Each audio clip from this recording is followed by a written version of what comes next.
It looked like a beautiful palace or a very big hotel. But it wasn't made of stone. It was made of clouds. Immense, milky white clouds. When I reached the doors, they opened automatically. But perhaps they floated open. I can't say. I entered an enormous hall. It was so high and so wide that I felt dizzy. It seemed that I was standing on air. A bright light, like sunlight, but not sunlight, reflected from the walls of cloud. Or were they made of snow?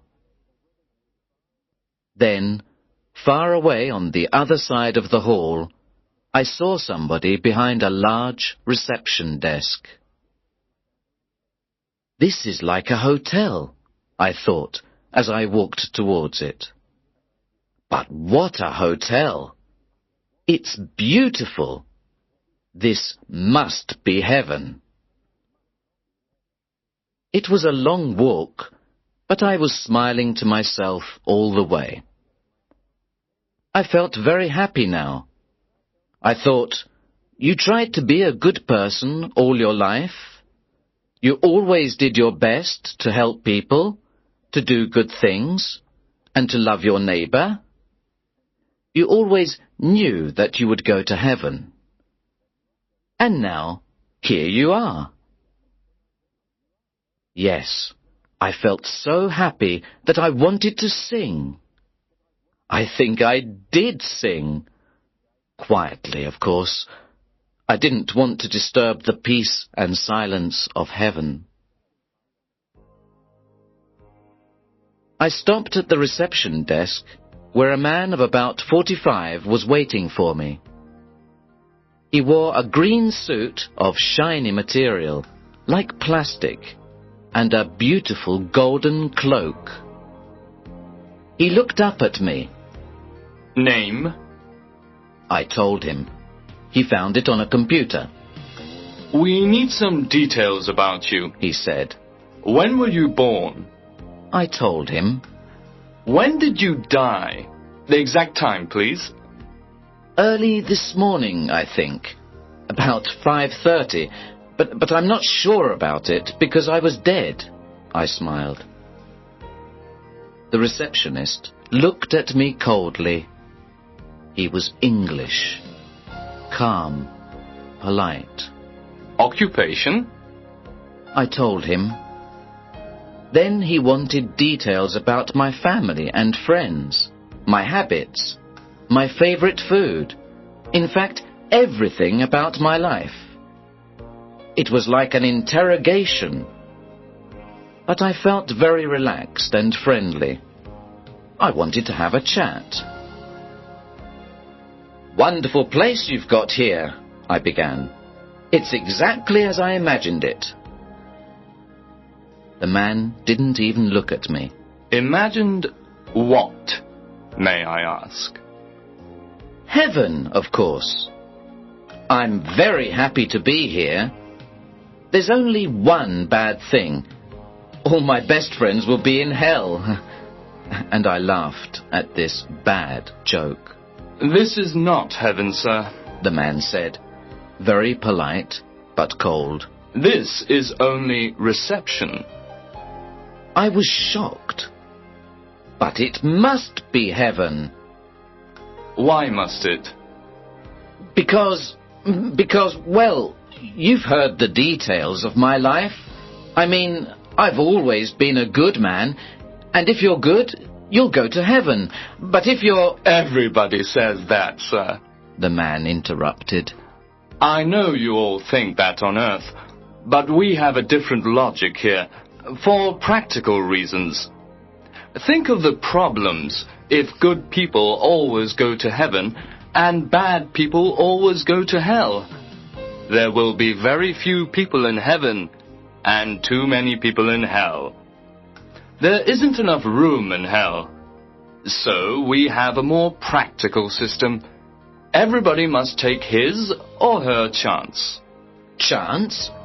What do you mean? I was beginning to feel a bit frightened. At that moment, the computer buzzed, and a piece of paper came out. Here's your reception form, sir. And this is your green card. Go through the doors behind me and walk along the road. You will see 2 large gates. In front of them are some slot machines. Insert your green card into the left-hand slot, and you will see 2 dice in the display window. Pull the handle, and when the dice stop, the machine will deliver a white card for any number from 1 to 6, and a black card for any number from 7 to 12. The white card opens the gate on the right, the black card opens the left. The left goes to hell, the right to heaven. I couldn't believe my ears, and I just stared at him. Then I became angry. "But that's not fair!" I shouted. It's as fair as we can make it, sir. "But it's just chance, luck, accident. It's a lottery." Yes, sir. But it's God's orders, and we can't change it. "God's orders?" I shouted, furious. "But it means that Jack the Ripper, for example, could be in heaven." Jack the Ripper. I've heard the name before. Let me see. The receptionist opened a large file. Yes, Jack the Ripper. He arrived about 100 Earth years ago. I don't remember very well, but I think he was quite pleased with our system. "I'm sure he was," I said angrily. "And I'm sure he went to heaven." Then I looked quickly at the clerk. "Well, did he?" I can't tell you that, sir. You see, we don't know. Nobody knows. It's God's secret. "God's secret?" I cried. "Oh, God, no! No! I'm not going to spend eternity with Jack the Ripper. It's not fair!" And I stamped my foot on the floor like an angry child. You must take your chance like everybody else, sir, the man said coldly. "But don't you understand? All my life I tried to be a good man." The man looked embarrassed. I'm sorry, but that is not relevant to the laws of the universe. "What laws? What do you mean?" If I remember well, there was a Mr. Albert Einstein who arrived about 40 years ago. He was a good man too, I believe, and like you, he was very upset by our system. He couldn't accept it. He said that he didn't believe that God plays dice. I told him that God certainly plays dice, and that it was the fundamental reality of the universe. Yes, Mr. Einstein was very unhappy about that, because he had helped to discover it, so he said. I didn't answer. I was too upset to speak.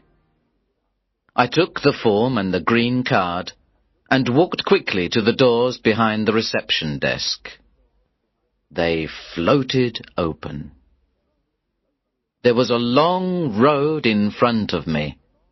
In the distance, I could see 2 enormous gates, one white, one black. They were made of beautiful, heavy crystal glass that shone like jewelry. I walked along the road. It was very silent. On each side of me were great clouds that trembled and changed in a soft wind. Even the light seemed to change from brightness to shadow and back again. I came to the gates. When I looked at the black gate on the left, my heart stopped. What was behind it? Who was behind it? Then I looked at the gate on my right and trembled. Who or what was behind heaven's gate? I inserted my green card in one of the slot machines. There was a buzzing sound, and the display window showed 2 dice. My hand went up to pull the handle. Not yet, not yet, I said to myself. I want to think. I want to sit down and wait a bit. I want to take my time. So I sat on the road and began to talk to myself. Oh, this is terrible. I never smoked. I never drank. I never gambled. I never stole any money. I never hurt anybody. Of course, I was careful about my health, and I looked after my money, like everybody else. I wasn't stupid. But now I could be with thieves, murderers, politicians for the rest of eternity. It's really terrible. And so I sat there and talked like a lunatic. Sometimes I looked at the handle of the slot machine which was waiting for me, and I trembled. Well, it's better to be in heaven, even if Jack the Ripper is there. People say that heaven is a beautiful place. Oh, God, dear God, please let me get a white card. So I prayed for a white card, and after a while I felt much better, more optimistic. I felt that God was on my side. I stood up, walked to the machine, and pulled the handle down quickly. The dice began to spin. I closed my eyes, opened them. The first dice stopped at number 2. My heart beat fast with hope. Then the second dice came. 5. Silence. Then, like a photo from a Polaroid camera, the card came out. It was black. I fainted. When I opened my eyes again, I sat still for a long time. Hot tears filled my eyes. I was going to hell. I knew it. I knew it, I cried. I've always been unlucky. But what could I do? I had to enter the door on the left.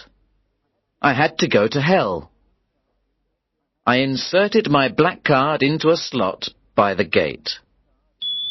As it began to open, a strange, aromatic odor came out. I went into another great hall with a reception desk at the far end. It was a long walk. The walls were made of black smoke and red flames. Behind the desk sat a pretty young blonde woman. She gave me a sweet smile. "Hello, may I have your reception form, please?" she said in a friendly way. I gave her the form, and she typed the information into a computer. "Why do you look so depressed?" she asked with her sweet smile. "You're a lucky man." I laughed bitterly. Lucky? "Here's your room key," she continued. "We hope you'll like room 206. You'll find everything in order. Drinks, magazines, a change of clothes, a bottle of wine, and everything necessary for your comfort. There is a reading lounge, a swimming pool, tennis courts, and a card table. We hope that you will enjoy your eternity." I was watching her to see if she was joking behind that sweet smile. "This is hell, is it?" I asked in a sarcastic voice. "That's the official name, yes, but we call it Paradise Regained. I suppose you thought it would be a terrible place, but things have changed a lot. We've made it better. You'll see. Who are we? Oh, there are so many good, kind people here. I can't remember all their names. Let me think. Well, there's an Indian gentleman, Mr. Gandhi, and a nurse called Florence Nightingale. You mean those people are all here? In hell? But it's not hell anymore. It's the dice, you see. The dice? No, I don't see. Please explain. Well, for a long time, a lot of good people scored more than 6 and got a black card. So now there are more good people than bad people. This doesn't happen often, of course. It's a very unusual thing, and it will certainly change again. Then we'll get the usual average of about 50 good, 50 bad. Smiling, I said, "Has God fixed the dice? For a joke or something?" She looked a bit shocked. Oh, no. I'm sure God is an honest gambler. It happened by accident. Well, let's say it's another one of God's secrets, eh? And I gave her a big wink. What about Jack the Ripper? Is he here? Jack the Ripper. She looked through her file. No, he isn't here. He must be on the other side, in heaven. I laughed and laughed. And are they having a bad time there? The receptionist said quietly, Between you and me, we've heard that they are having a lot of trouble in heaven. I laughed again, and tears of happiness came into my eyes. Welcome to Paradise Regained, said the woman with a big, sweet smile. Have a nice eternity. Thank you. This place looks better than Earth. At that moment, an intercom buzzed, and the woman answered. Reception 3 speaking. Can I help you? As she listened, her expression changed. It became dark and anxious. Oh, I see. Thank you, Reception 1. She was silent. Anything wrong? I asked. Well, as you know, the situation on Earth is very turbulent at the moment, and a lot of new people have arrived. Reception 1 says a big crowd is already at the dice machine. Who are they? I had a bad feeling in my stomach. Reception 1 says it's a group of terrorists, child killers, mafiosi, football hooligans, drug barons. Stop! Please stop! I shouted. We can only hope that our luck continues, she said. Her sweet smile had gone. She was looking at the entrance with frightened eyes. I cried, Please, God, let them all go to heaven.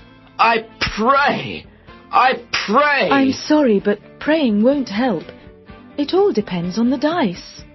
And that's God's secret, I said, laughing and crying at the same time. While we waited, the silence was long and terrible.